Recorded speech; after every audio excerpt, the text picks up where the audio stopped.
Hi everyone. In this video I'm going to show you how to do the reciprocals of quadratic functions. Now first of all, let's do our basic quadratic function, which is the function y equals x squared. So if that's our function, let's call that f of x is x squared, then the reciprocal of f of x is 1 over x squared. And so you should hopefully be familiar with the basic quadratic function shape by now. I'm just going to go right into graphing it. I'll skip the table of values. But if you want to, if you aren't as confident with this, you can always set up like x squared, like y equals x squared, and y equals 1 over x squared, and fill out all these values if you like. But for x squared, it's a pretty common graph. Most of us are pretty familiar with it. So we know that 0 squared is 0. We know that 1 squared is 1. We know that 2 squared is 4. And 3 squared is 9. Right? And it's symmetrical. So we have those points here. So this is our function y equals x squared. So now what I'm going to do is I'm going to do the reciprocal of this function. So I'm going to do y equals 1 over x squared. So I'll start on the sides because those points are probably easier. The reciprocal of 9 is 1 over 9, right? 1 over 3 squared. So 1 over 3 squared is a ninth, which is almost touching the x-axis. It's so close. And then reciprocal of 4 is a quarter. Oops. A quarter. Reciprocal of, now 1 is interesting because 1 over 1 is 1. And so 1 over 1 just is an invariant point. And this point here, if I graphed it carefully, it should be a quarter, right? Because a half squared is a quarter. So the reciprocal of a half squared is the reciprocal of a quarter, which is 4. So this point that's half away is 1, 2, 3, 4 boxes up. And this point here, that's like, 1/1000th of a box up, is going to be way up here. So high that we can't even see it, right? Off the top of the graph in like no time. And you can sort of imagine if we go across here, it's going to go to 16, then 25. This is going to be 1/16th. This is going to be 1/25th. Like it's so close that on this scale, you can't actually see it. Whoops. You can't actually see it. It's basically almost touching your x-axis. Technically, it never actually touches your x-axis, right? It just gets infinitely close. So there's the left-hand side of our graph. Now, parabolas are symmetrical across the vertex. So if you can graph the left-hand side of the graph, the right-hand side of the graph is going to be exactly symmetrical.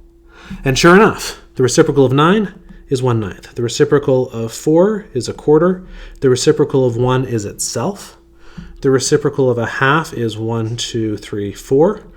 And then the reciprocal of something teeny tiny is something approaching infinity. And so there you go.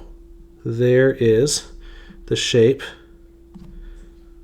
of your reciprocal y equals 1 over x squared function. Now we have two asymptotes here. One of our asymptotes is on the y-axis. That's the line x equals 0. And our other asymptote is on the x-axis. The line, let's do it over here, y equals 0. And these are both asymptotes. And asymptotes are a line that your function approaches but never touches or crosses as it gets closer and closer. So there's your basic 1 over x squared function. And this one's particularly interesting because we care about the points around the x-axis. And in this case, we had the x-axis was our 0, but on either side of this point that goes through our x-axis, it went to the positive and positive value. So what if we had a graph that actually had 2 x-intercepts? Like what if our function was, let's do a factored form one. Let's do y equals, let's do x plus 1, x minus 3. And then our reciprocal function then is going to be y equals, I guess I should do this in a different color. Let's do light pink, why not? Y is 1 over x plus 1, x minus 3. So let's start with our x and y axis as usual. Okay, so we'll call this x, we'll call this y. Now let's start by graphing our original function. So this is going to have zeros at x equals -1 and x equals 3. So -1 and 3 are both the zeros of this function, which means that our vertex is going to be at 1. So if I plug 1 into the function, 1 plus 1 is 2, 1 minus 3 is -2. So f of 1 is -4. -1, 2, 3, 4. So there's my vertex. And this is actually just going to be, there's no a value, so it's the basic parabola shape. Over 1, up 1, over 2, up 4, over 3, up 4, 8, 9, right? Because 3 squared is 9. And then by symmetry, by symmetry, you get a point there, not here. That's wrong. Oops. And we're going to have a point that's symmetrical to this point here. So right there will also be a point, 9 up. Okay, so there's our quick sketch of our original function. Now this one, you'll notice, goes through the x-axis in 2 spots. Now, as we've seen from the last few examples, the last video and this video, you cannot divide by 0, and anywhere you've got a reciprocal function going through a 0 in your original graph, you're going to get a vertical asymptote. So in this case, we're going to have 2 vertical asymptotes because we have 2 zeros. And so we've got 1 at x equals -1 and 1 at x equals 3. So now we're going to figure out our other interesting points. Let's do our vertex. Our vertex is generally a point we care about. The reciprocal of -4 is -1/4. And our invariant points are our -1s and our 1s. This point here is 5, so the reciprocal of 5 is a 5th. And I think that's really all that I need, because here, as it goes across here or across here, it gets huge, and the reciprocal of huge is tiny. So it's going to look something like that. And here it's going to be roughly horizontal. And then here, like, this is teeny, teeny, tiny. The reciprocal of teeny, teeny, tiny is huge. So it's going to go almost vertical on the left-hand side here and on the far right-hand side here. Now, between my 2 asymptotes, between this asymptote here and this asymptote here, it reaches a maximum point there, which is the reciprocal of our vertex. And then, so it's going to curve sort of like this, and it's going to curve sort of like this. But then this point here is negative teeny tiny, and the reciprocal of negative teeny tiny, you'll notice I'm using very technical language, teeny tiny. The reciprocal of negative teeny tiny is negative huge, and the reciprocal of negative teeny tiny is negative huge. And so our function is almost vertical as it goes through those points here and here. And so this one's quite interesting. You end up with 2 vertical asymptotes, and of course the same horizontal asymptote of y equals 0. Okay, so that's one other possibility, right? So with a quadratic function, you can have one solution, 1, 0, if your vertex is on the x-axis. You can have 2 solutions, or 2 zeros, if your parabola goes through the x-axis. But there's another possibility as well. You could also have a function with no x-intercepts, with no zeros. And guess what? That's going to be our last example. So let's use function notation for this one. Why not? So let's call it g and h of x. So g of x is going to be x squared. Let's just do x squared plus 2, right? Something that is just a vertical shift by 2 of our basic function.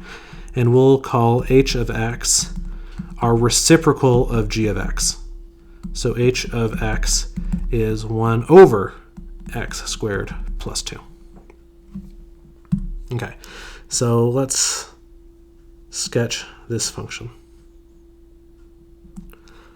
So our basic g of x function, let's call it, I guess we'll do that in blue. So it goes through 2 because that's our vertical shift, and then it's the basic x squared shape from there, right? 0 squared is 0 squared, so 0, and 0 plus 2 is 2. 1 squared is 1, and so 1 plus 2 is 3, right? So it's over 1, up 1 from our vertex. Our next point should be over 2, up 4 from our vertex, and sure enough, 2 squared is 4, 4 plus 2 is 6. And 3 squared is 9, 9 plus 2 is 11. So from our vertex up 4, 8, 9, which is 11 up. And by symmetry, we're going to have this point here and this point here. Okay, so this we will call our g of x. So this is g of x, which is x squared plus 2. And h of x, I guess I should have done it in a different color. Let's do bright pink. It's a very cheerful color. So h of x we will do in pink now. Okay, so what we're going to do is we're just going to do this graphically. What's the reciprocal of 2? The reciprocal of 2 is a half. What's the reciprocal of 3? The reciprocal of 3 is a third. What's the reciprocal of, what is this, 6? The reciprocal of 6 is a sixth. And like, I don't even care at this point. It's just going to get smaller and smaller as it goes across. So it's basically horizontal. It's going to go up to this little like speed bump and then go across. Let's try another one on the same axis. Let's do, I'll just do y equals notation for this one. Let's do y equals negative x squared minus a half. So minus a half means it starts here, then over 1, down 1, over 1, down 1, over 2, down 2 squared, 1, 2, 3, 4. 1, 2, 3, 4. Okay, so this is y equals negative x squared minus a half. So let's do the reciprocal of that. The reciprocal of that, the reciprocal of negative a half is negative 2. We've got invariant points here. The reciprocal of 1.5, well, 1.5 is 3 over 2. So 1 over 1.5 is 2 over 3, right? Often fractions are better than decimals. So we want 2/3 of a box here, 2/3 of a box here. This point here is, let's see, 1, 2, 3, 4.5.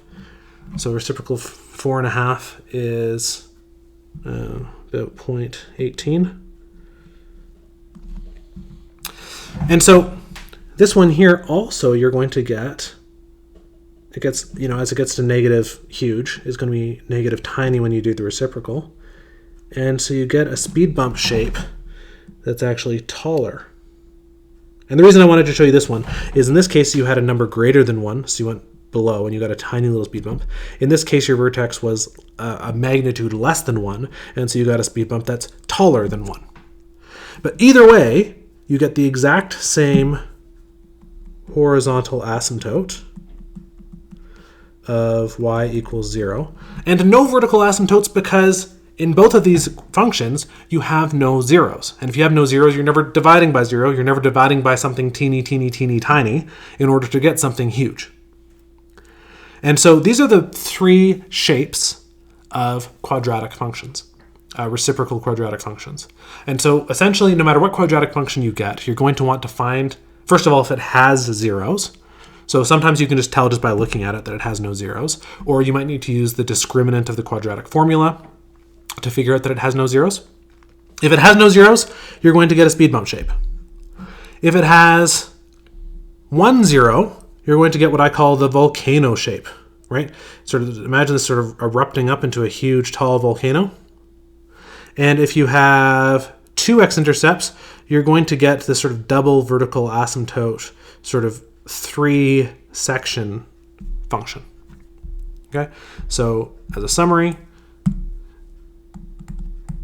if your f of x has no zeros, then your reciprocal function is going to be a speed bump shape. If you have 1 0, then you're going to have 1 vertical asymptote, and you're going to get a volcano shape. And if you have 2 zeros, then you're going to get 2 vertical asymptotes, in which case you'll get, I guess I'll do positive a value. Positive a value means it's going to be there. In the middle, it's going to be, oh, need a horizontal asymptote. Down here, it's going to be like this-ish. And then up here, it's going to be sort of like this-ish. Apparently, that's really funny. All right, that's reciprocal quadratic functions.